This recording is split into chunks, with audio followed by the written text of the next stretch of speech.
that I've got of him at the sort of time when he was 20 months old and contracted encephalitis. This was a few weeks afterwards, because it just shows we were too busy dealing with all of that we have no photos of him at that time.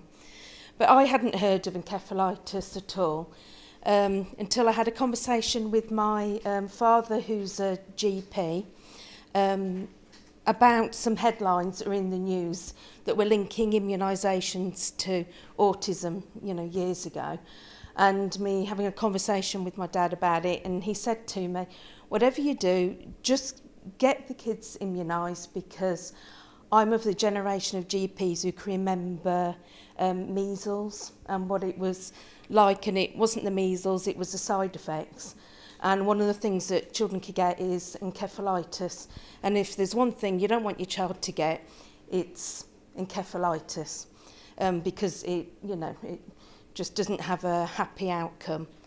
And it must have stuck in my mind, because then a few weeks later, when my son happened to contract encephalitis, it just hit me like an absolute juggernaut. I remembered those words that my dad said, and I just felt, the room swimming, the floor opening up, and, it was awful.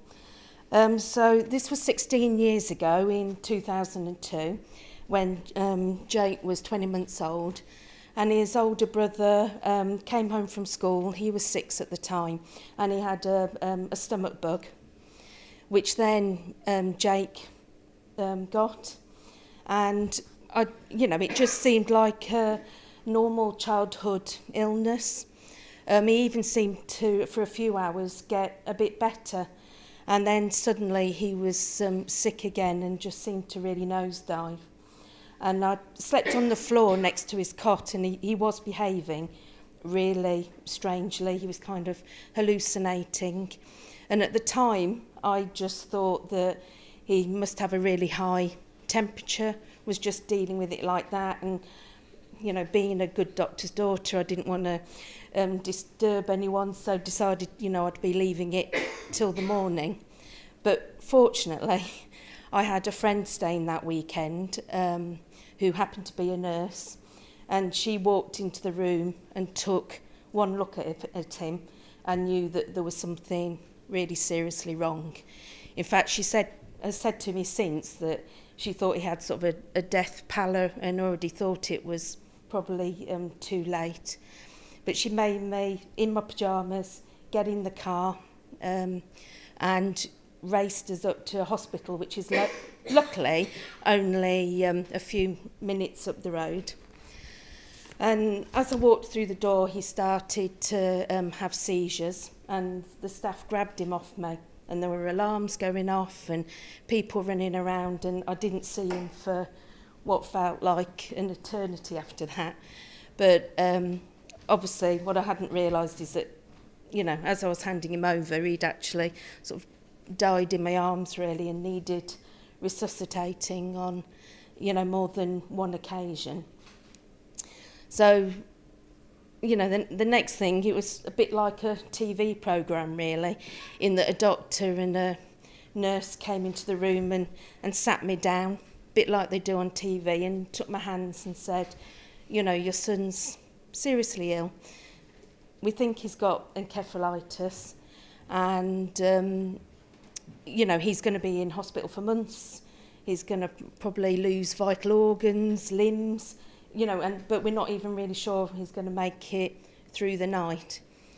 But it just shows how much shock I felt at the time. What you were saying about parents not really taking the information in, because I just said, well, that's fine, as long as he lives, can I take him home now? And them kind of looking at me like, well, don't think you understand. And I was saying, no, I do understand. Yeah, I've heard it all. Can I take him home? And I'm saying, no, you're going to be here a very long time. But he was actually coincidentally taken by ambulance to Birmingham Children's Hospital. And I wasn't allowed in the ambulance with him, so I had to follow behind him in a car, which was the longest journey probably of my life, not knowing whether he'd still be alive or not when I got there. And so it's a bit of a shock when I got there and found him in a really huge hospital bed, covered in tubes and things that I didn't even know they could put that number of wires on such a little body, really. He even seemed to have 3 sewn into his neck. But so all I could do was sit there, brilliant team there, just sit and sort of pray that he would pull through. But after, I have no idea of timescales. Maybe after a couple of days, they said to me that they'd need to switch off the machines to see how bad the brain damage was, which maybe I've kind of remembered wrong, because it seems a bit weird that with all today's modern technology that's what they had to do. But he had a whole team around him, and they turned down whatever they did, turned down dials, whatever, and then we just sat and waited, everyone looking at him. And then he suddenly opened his eyes, saw me at the end of the bed, got up with all the wires and everything still attached, and just threw himself out of the bed at me, making all the staff panic, holding on to all these wires and machines. And that's probably the moment that I realised actually, you know, that little soul was a fighter, and that you know, he was hopefully going to be okay. So I know that we're really, really lucky ones. You know, he lived for a start off. He hasn't actually got any major disability or major brain damage like, you know, so many others. But we're still living. This is a message I wanted to get across, that despite that, we're still living with the consequences of the encephalitis every day, really. I realised quite quickly that things weren't the same. So he would only eat cold food.